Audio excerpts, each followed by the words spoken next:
말씀은 요한복음 15장 1절에서 8절입니다. 요한복음 15장 1절에서 8절 한 목소리로 합독하시겠습니다. 나는 참 포도나무요 내 아버지는 농부라. 물은 내게 붙어 있어 열매를 맺지 아니하는 가지는 아버지께서 그것을 제거해 버리시고, 물은 열매를 맺는 가지는 더 열매를 맺게 하려 하여 그것을 깨끗하게 하시느니라. 너희는 내가 일러준 말로 이미 깨끗하여졌으니 내 안에 거하라. 나도 너희 안에 거하리라. 가지가 포도나무에 붙어있지 아니하면 스스로 열매를 맺을 수 없음 같이 너희도 내 안에 있지 아니하면 그러하리라. 나는 포도나무요 너희는 가지라. 그가 내 안에 내가 그 안에 거하면 사람이 열매를 많이 맺나니 나를 떠나서는 너희가 아무것도 할 수 없음이라. 사람이 내 안에 거하지 아니하면 가지처럼 밖에 벌어져 마르나니 사람들이 그것을 모아다가 불에 던져 사르느니라. 너희가 내 안에 거하고 내 말이 너희 안에 거하면 무엇이든지 원하는 대로 구하라. 그리하면 이루리라.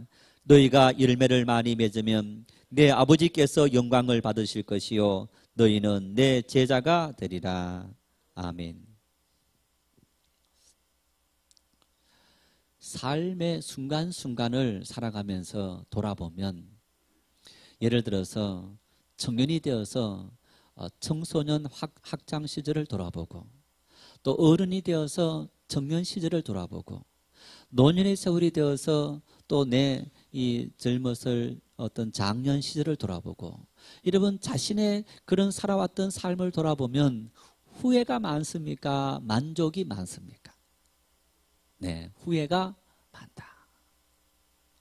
저는 매년 새해를 시작할 때마다 그렇게 기도할 때가 많습니다. 하나님, 이 한 해는 결코 연말이 되었을 때 후회하지 않는 그런 삶을 살았으면 좋겠습니다.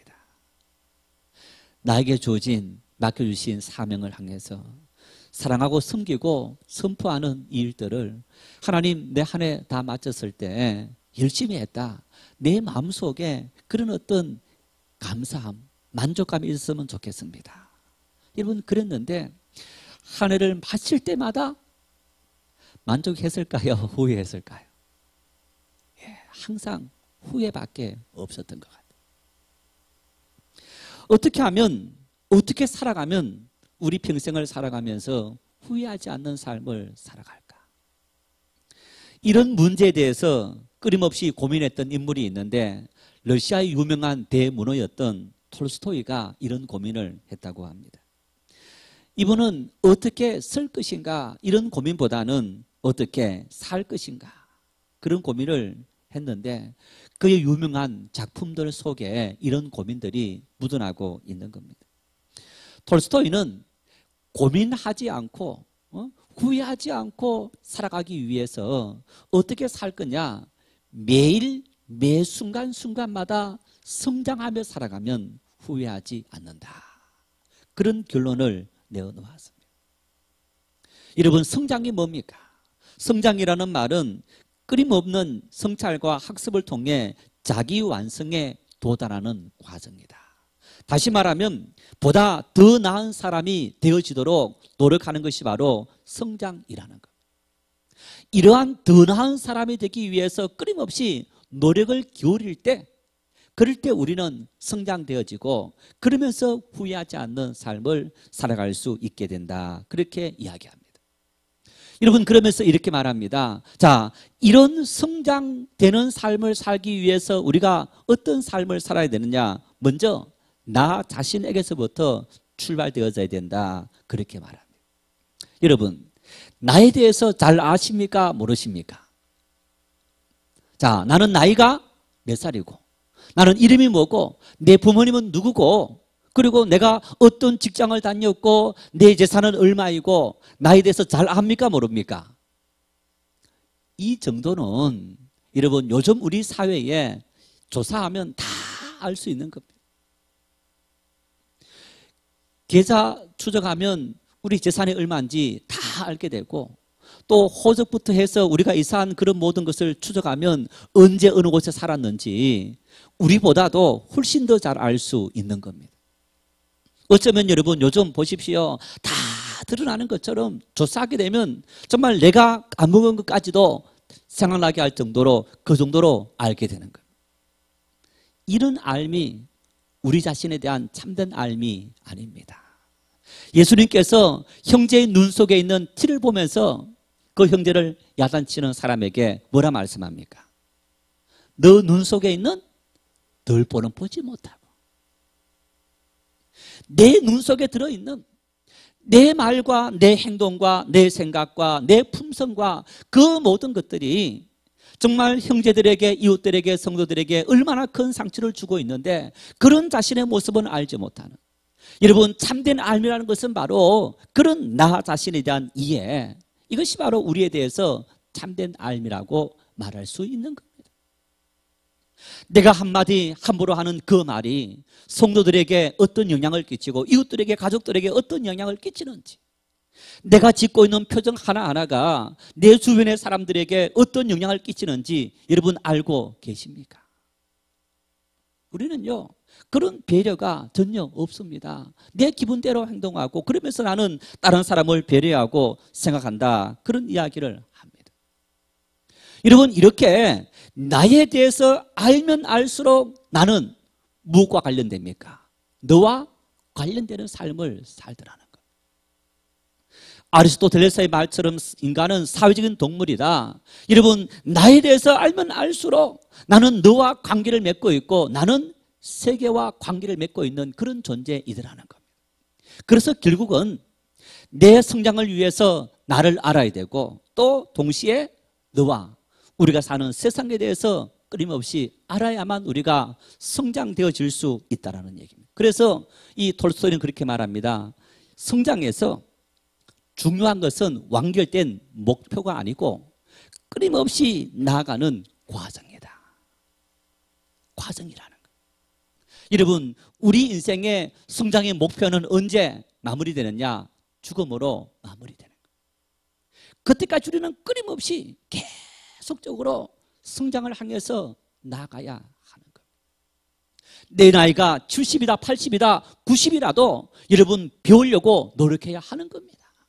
나는 이미 다 배워서 나는 다 알고 있어. 그런 그 순간 그 사람은 성장이 끝난 거고 그 인생은 발전이 없고 그 삶은 여러분 후회뿐인 그런 삶을 살아갈 수밖에 없다는 그런 이야기인 겁니다. 1877년에 출판되어져서 여러 나라에서 영화로 만들어진 톨스토이 유명한 작품인 안나 카레니나라는, 이제 이 작품을 단순히 읽으면 이 작품이 어떤 불륜 또 사랑의 비극적인 결말 이런 이야기인 것 같지만은 새 주인공의 이야기들 속에 톨스토이가 레빈이라는 어떤 이 인물은 자기의 자아상, 자기 모습을 레빈이라는 인물을 통해서 그리고 있다는 겁니다. 여러분 여기에서 이 톨스토이가 사람이 성장하기 위해서는 세 단계가 필요하다. 그래서 세 단계가 첫째는 몰입해라, 두 번째는 소통해라, 세 번째는 항상 죽음을 기억해라. 여러분 예를 들어서 우리가 어떤 일에 몰입한다 그러면요 간혹 예를 들어서 설교 준비하고 있고 있을 때 밖에서 불러요. 그런데 그 소리를 부르는 소리를 못 들을 경우가 있습니다. 몰입하고 있을 때 뭔가를 할 때 내가 하는 그 일에 몰입했다는 겁니다. 여러분 공부하고 책을 읽고 일을 하면서 운전을 하면서 예를 들어서 다른 생각 막 하게 되면 어떤 일이 생깁니까? 사고가 생기는 거예요. 집중하지 못하면 효과가 나타나지 않게 되는 거예요. 몰입한다는 것은 내 주변의 모든 것을 다 잊어버린다는 겁니다. 몰입한다는 것은, 집중한다는 것은 나를 괴롭게 만드는 어떤 많은 수많은 고민거리들 그 모든 것을 다 내려놓는다는 겁니다. 그래서 톨스토이는 우리가 성장하기 위해서 첫 번째는 몰입해라. 그 다음에 두 번째는 소통하는데 어떤 사람이 참된 소통을 할 수 있느냐? 몰입하는 사람이 소통할 수 있다. 소통한다는 것은 관계성을 말합니다. 나와 너의 관계성. 여러분 나와 너의 관계성 속에서 우리가 소통하는데 어떤 사람이 소통하느냐? 자기를 완전히 내려놓고 그런 사람이 소통할 수 있다. 자 보십시오. 두 사람이 대화를 합니다. 대화하는데 대화가 잘 되는 사람이 있고 대화가 안 되는 사람이 있어. 여러분, 대화가 안 되는 이유는 전부 다 상대방의 말을 안 들어주고 자기 말만 하는 경우. 두 번째는 대화를 할 때 마음속에 뭔가 상대방에 대해서 기분 나쁜 거, 뭔가 상대방에 대해서 불편한 것들을 자꾸 갖고 있으면서 대화하면 대화가 어색하고 대화가 온전히 이루어질 수 없는 거예요. 그래서 톨스토이는 집중한다는 것은 내가 이것 이외에, 이 관계 이외에 지금까지 아니면 과거에 어떤 것 있다 할지라도 다 내려놓고 불편했던 감정들, 뭔가 이렇게 참 보기 싫었던 그 모든 것을 다 내려놓고 지금 이 순간에 상대방에게 최선을 다한다는 거예요. 그 상태에서 합일이 일어나고 융합이 일어나고 참된 소통이 일어나게 된다는 거예요. 그래야만 상대방에 대해서 우리가 이해할 수 있게 되는 거예요. 마지막 세 번째 톨스토이는 그렇게 말합니다. 우리가 매 순간순간마다 항상 마지막 최후의 죽음을 생각해라. 여러분, 만일 지금 이 순간 지나고 내가 하나님 나라 간다. 어떻습니까? 아마 내가 지금 이 예배를 드리고 죽는다 생각하면요, 감동의 감격의 눈물 안 흘릴 사람 아무도 없을 거예요. 이 마지막 순간에 하나님을 예배할 수 있다.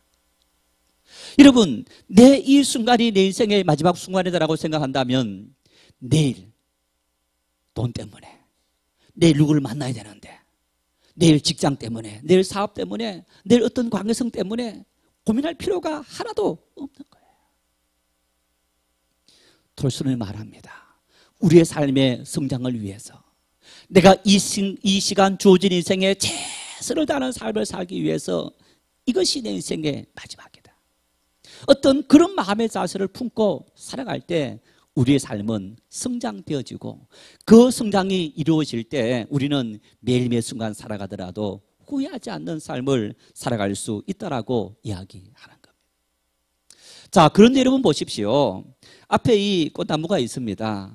이 꽃나무들이 자연스럽게 성장합니까? 아니면 뭔가 다른 것을 통해서 성장합니까? 물을 주고 빛이 비추면 자연스럽게 심어놓기만 하면 성장하는 겁니다. 죽지 않으면 성장하는 겁니다.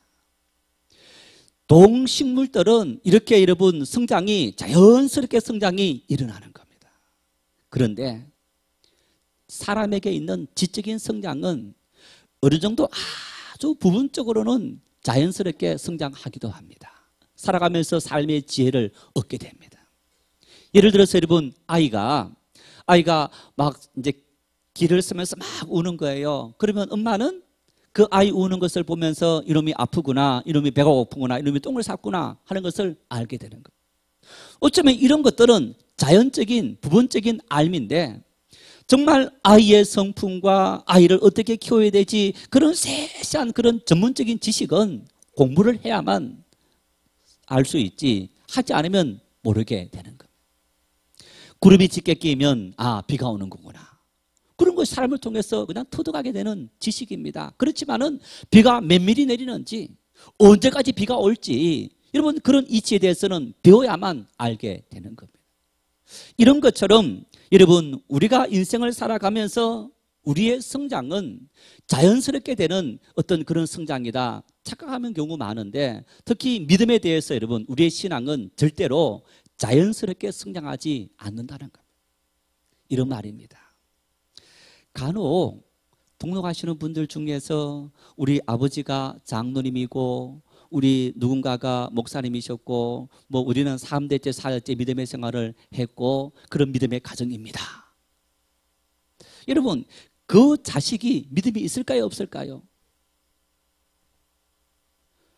믿음의 생활을 하는 모습 보면 그런 믿음의 가정에서 자랐을 뿐이지, 그리고 그 믿음의 가정에서 자랐기 때문에 교회 와서 신앙생활을 하지만은 정말 그 믿음이 속믿음이 자랐다라고 말하기 어렵더라는 거예요. 아들 둘 다 20살이 다 넘었습니다. 어릴 때부터 기도하는 거 가르치고 그러면서 아이들이 이렇게 제가 바빠서 먼저 식사하고 나올 때 늦게 나와서 아빠 왜 기도 안 하느냐고 꼬맹이가 그렇게 하고 또 어릴 때 기도시키면 하나님 감사합니다 기도도 잘 하더니 나이가 들어가면서 기도시켜도 기도를 잘 안 하는 겁니다. 나는 믿음이 없다라고 이야기합니다. 그게 정답입니다. 목사 아들이라고 저절로 신앙이 자라는 것이 아니라는 얘기입니다. 어릴 때부터 그 신앙의 습관을 키우고 그 아이를 믿음으로 양육했다고 여러분 그 아이에게 그런 예배를 가르치고 찬양을 가르치고 교회 봉사를 가르쳤다고 그 아이의 신앙이 자연스럽게 자란다 아니라는 얘기입니다. 신앙에 자라는 것은 절대로 자연스럽게 자라지 않더라는 얘기입니다. 오늘 본문 말씀을 보십시다. 5절 말씀을 같이 읽겠습니다. 나는 포도나무요 너희는 가지라. 그가 내 안에 내가 그 안에 거하면 사람이 열매를 많이 맺나니 나를 떠나서는 너희가 아무것도 할 수 없습니다. 예수님께서 여러분 이 말씀을 언제 하셨느냐? 이 말씀은 예수님께서 마지막 죽기 전날 밤 제자들과 승만찬을 하고 제자들이 발을 씻기고 그 이후에 예수님께서 겟세마네 동산에 기도하러 올라가십니다. 그 올라가는 사이에 예수님께서 제자들에게 하신 말씀입니다. 마지막 교훈의 말씀, 유언의 말씀입니다. 여러분 그 제자들에게 예수님께서 이렇게 말씀합니다. 나는 포도나무요 너희는 가지라. 그가 내 안에 내가 그 안에 거하면 사람이 열매를 많이 맺나니 나를 떠나서는 너희가 아무것도 할 수 없느니라. 지금 이 말씀을 들은 제자들, 여러분 이들이 어떤 인물들입니까? 3년 동안 제자들은 자기들의 사업도 직장도 버리고 심지어 가족도 버려두고 예수님을 따랐습니다. 여러분 예수님께서 3년 동안 휴가를 가셨다, 쉬셨다, 제자들을 잠깐 동안 집으로 돌려보냈다, 그런 기록이 전혀 나타나지 않습니다. 3년 동안 예수님께서 제자들과 함께 먹고 마시고 함께 살아가고 일하시고 3년을 똑같이 보내신 겁니다. 그 보내신 제자들에게 예수님께서 마지막으로 하신 말씀이 나를 떠나면 안 된다. 아니 주님을 섬기고 주님과 함께 거하고 내 직장 사업장까지 다 버려두고 지금 내가 주님과 함께하고 있는데 아니 왜 이런 말씀을 하시느냐? 충분히 여러분 의심할 수 있는, 이해할 수 없는 그런 말씀이기도 한 겁니다. 왜 예수님께서 제자들에게 이 말씀을 했을까요? 여러분 이 말씀의 의미가 어떤 의미가 있을까요? 15장 1절 말씀에 예수님은 이렇게 말씀합니다. 나는 참 포도나무요 내 아버지는 농부라. 그리고 5절 말씀에 너희는 가지라.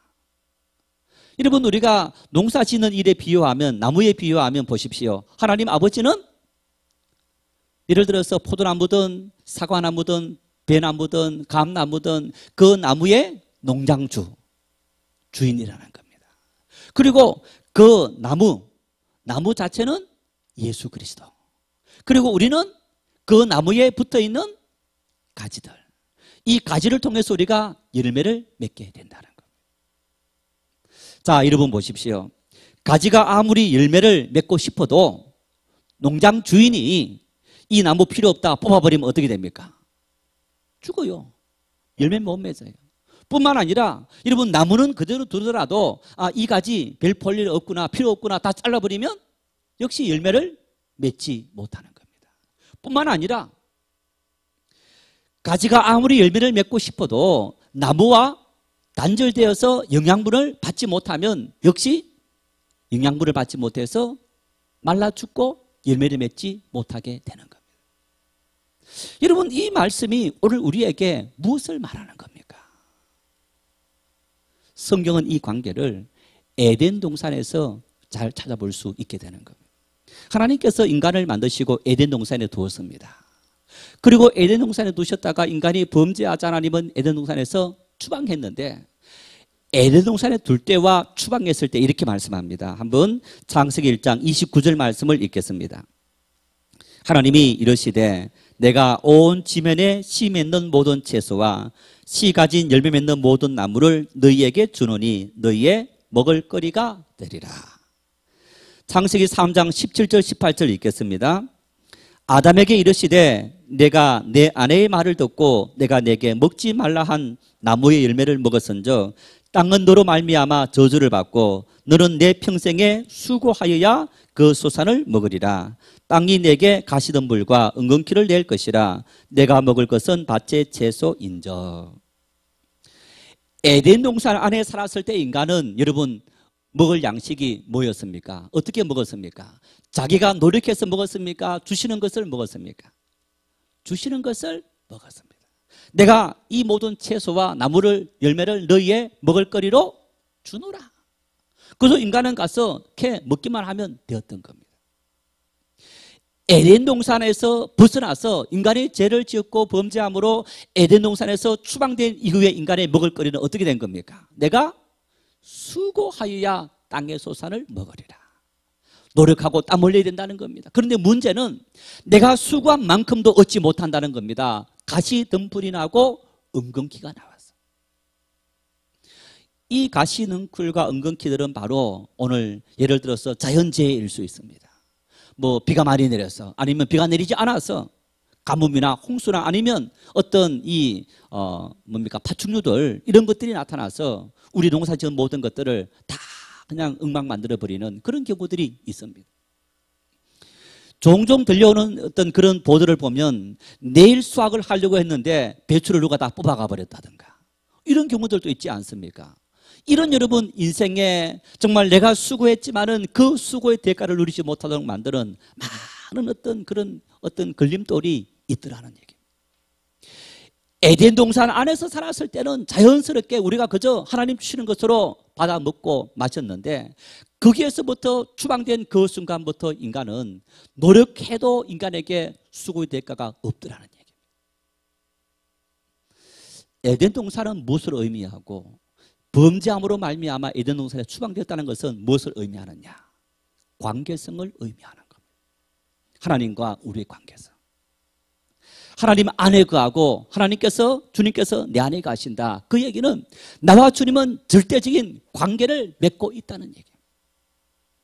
에덴 동산 안에 거한다. 하나님의 백성으로 하나님은 내 아버지가 되시고 나는 하나님의 백성이라는 그 절대적인 관계가 형성됨으로 말미암아 하나님께서 나에게 필요한 것을 채워주신다는 것.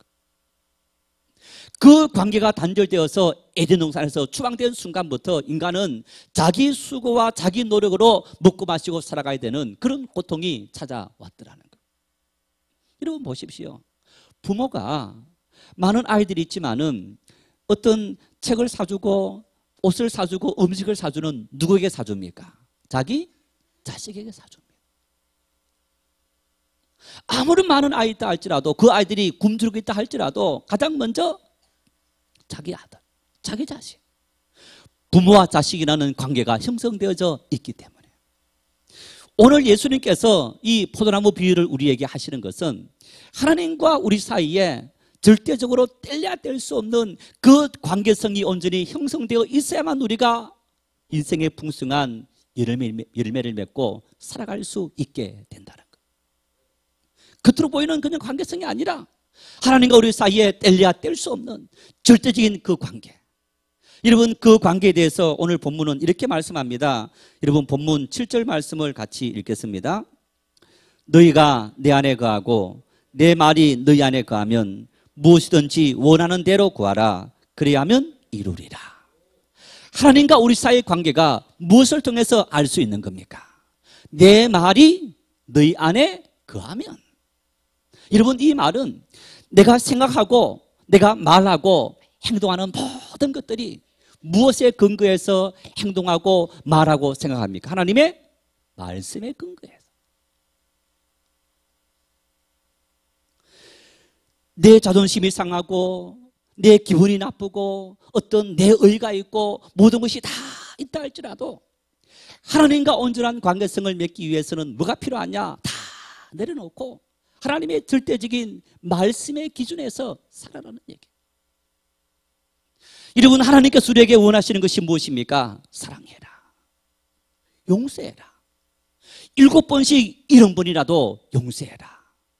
이웃을 위해서 형제를 위해서 내 목숨을 버리면 이보다 더 큰 사랑이 없느니라. 하나님을 사랑하고 내 이웃을 내 몸처럼 사랑해라. 이것이 율법이요 선지자의 강령이니라. 하나님은 우리에게 여러분 이런 수많은 말씀을 주셨는데 그 하나님의 말씀이 우리 안에 거한다는 얘기는 내 인생을 살아가면서 그 하나님의 말씀의 원리를 따라서 산다는 얘기입니다. 그런데 우리의 삶은 어떠합니까? 그 원리를 따라 삽니까? 자기 성격과 자기의 어떤 자존감, 그것을 이기지 못해서 자기 기분대로 자기 감정대로 함부로 해버리고 그냥 예를 들어서 여러분 아이들 놀 때 정말 모든 것을 다 분위기를 흐트러버리는 그런 것처럼 그렇게 살아가는 우리의 삶의 모습은 있지 않습니까? 그리스도인은 하나님과 관계를 맺고 살아가는 사람은 주님과 우리 사이에는 이런 관계성이 형성되어져야 한다는 것. 내 말이 너희 안에 거하면 무엇이든지 구하라. 하나님의 말씀이 내 속에 거하고 내가 그 말씀대로 따라 살아가면 우리가 구하는 모든 것은 하나님께서 들어 응답해 주시겠다. 신명기 28장은 축복장입니다. 여러분 신명기 28장 3절 4절 쭉 가면 이렇게 말씀합니다. 내가 나가도 복을 받고 들어와도 복을 받고 내 떡반죽 그릇이 복을 받고, 그리고 계속적으로 복을 받는 이야기들을 쭉 하고 있는데 그 전제 조건이 있습니다. 1절 말씀을 같이 읽겠습니다. 신명기 28장 1절입니다. 내가 내 하나님 여호와의 말씀을 삼가 듣고 내가 오늘 내게 명령하는 그의 모든 명령을 지켜 행하면 내 하나님 여호와께서 너를 세계 모든 민족 위에 뛰어나게 하실 것이라. 할렐루야. 내 하나님의 말씀을 삼가 듣고, 여러분 듣는다는 말은 그 말씀을 그대로 따라서 순종하겠습니다. 그 말씀이 나에게서 그대로 이루어지는 줄 믿습니다. 그 의미입니다. 내가 이해하지 못하고 내 자존감이 상하고 정말 내 모든 생각들을 다 내려놓고 나라는 것이 정말 거품처럼 사라지는 어떤 그런 모습이 된다 할지라도 하나님의 말씀이 내 삶에 움직이는 원리가 되게 살아가도록 삶을 살아갈 때 여러분 하나님은 우리에게 은혜를 주시고 복을 주시고 우리의 삶을 축복하신다고 약속하시는 것. 예수님은 제자들에게 그것을 가르치는 것. 얘들아, 내 가르친 말을 내가 너에게 친히 행동을 통해서 삶을 통해서 보여준 그 모든 하나님의 말씀을 네가 그대로 지키면, 마음으로 지키면 너의 삶을 형통하고 너의 모든 삶을 축복하고 너의 삶을 내가 이끌어 주리라. 시편 119편은 176절까지 있습니다. 176절 중에서 하나님의 말씀은 하나님의 율법은 하나님의 계명은 하나님의 법도는 계속 율법, 법도, 계명, 말씀 어떤 같은 개념을 바꿔가면서 계속 부르는데 히브리어 알파벳이 22자입니다. 그 22자 해서 22 곱하기 8하면 176이 나옵니다. 그래서 8절을 한 어떤 단락으로 해서 계속적으로 이야기를 바꿔갑니다. 122절과 132절에서만 말씀이라는 어떤 단어가 안 들어가 있는데 이 말씀들 속에서 시인은 이렇게 고백합니다. 하나님, 내가 젊은 시절 하나님 앞에 온전히 서지 못했습니까? 젊은 시절 하나님께서 내 모든 삶을 하나님 말씀으로 인도해 주십시오. 내가 죄를 지었습니다. 하나님께서 인도해 주셔서 하나님 말씀으로 용서해 주십시오. 하나님, 내가 근심 속에 빠져 있습니다. 하나님 말씀이 나와 함께 하셔서 내 모든 삶을 이끌어 주십시오. 22가지가 되는 삶의 많은 문제들, 제약들, 약함들, 그 모든 것을 내려놓고 하나님의 말씀이 나를 움직여서 내가 말씀을 따라서 하나님 앞에 온전히 설 수 있도록 인도해 주십시오. 여러분, 이 말씀을 대표적으로 알 수 있는 구절이 105절입니다. 같이 읽겠습니다. 주의 말씀은 내 발의 등이요 내 길의 빛이니이다. 주님 말씀이 내 발의 등이요 내 길의 빛이니이다. 내가 인생의 한 걸음 한 걸음 걸음을 옮겨갈 때 그 모든 걸음이 하나님 말씀에 벗어나는, 하나님 말씀의 기준에 벗어나는 것은 단 한 걸음도 옮기지 못하도록 하나님 인도해 주십시오. 내가 하는 모든 그런 걸음이 하나님의 말씀에 합당한 걸음이 되고 생각이 되고 행동이 되고 말이 되도록 하나님이여 나를 도우시고 인도해 주십시오. 이런 고백인 겁니다. 오늘 예수님께서 제자들에게 말씀합니다. 내가 너희가 가르친 모든 것들을 다 기억하고 그 말대로 살아가면 너희가 이 험한 세상 속에서, 힘든 세상 속에서, 싫은 갈등이 있는 세상 속에서 능히 이기며 살아갈 수 있는 그런 삶이 되어질 수 있느니라. 그래서 여러분, 바울 사도는 이렇게 고백합니다. 시편 로마서 14장 8절입니다. 같이 읽겠습니다. 우리가 살아도 주를 위하여 살고 죽어도 주를 위하여 죽느니 그러므로 사나 죽으나 우리가 주의 것이로다. 여러분, 이 말이 무슨 얘기입니까? 하나님 말씀 앞에 전적으로 순종하겠다는 말이에요. 이 말은 이런 얘기입니다. 죽어도 주를 위해서. 나에게 불이익이 와도 그것이 주님의 뜻이라면 받아들이겠습니다. 내 자존감과 내 체면과 내 명예가 땅에 떨어져도 그것이 주님의 뜻을 이루고 주님의 사랑을 이루고 주님의 말씀을 이루는 것이라면 내가 받아들이겠습니다. 성도 여러분, 갈라디아 2장 20절에 이렇게 말씀합니다. 내가 그리스도와 함께 죽고 그리스도를 믿는 믿음 안에서 새롭게 살았다. 이게 바로 세례의 의미라는 거예요. 우리는 이미 그리스도와 과거의 사람이 다 죽었습니다. 그리고 이제 예수 그리스도를 믿는 그 믿음 안에서 우리의 삶이 새로워진 겁니다. 새로워졌다는 것은 하나님의 말씀의 원리가 내 삶을 움직이는 그런 삶이 되어졌다는 거예요. 어떤 사람이 성장할 수 있습니까? 어떤 사람이 후회하지 않는 삶을 살아갈 수 있습니까? 매일매일 순간 하나님의 은혜의 말씀이 내 생각과 내 말과 내 행동을 움직이고, 여러분, 끊임없이 하나님 말씀의 거울을 우리 인생의 마음에 비추어서, 삶에 비추어서 그 말씀대로 살아가려고 애를 쓰고 노력할 때 후회하지 않는 삶을 살아갈 수 있는 믿음의 사람들이 될 수 있습니다.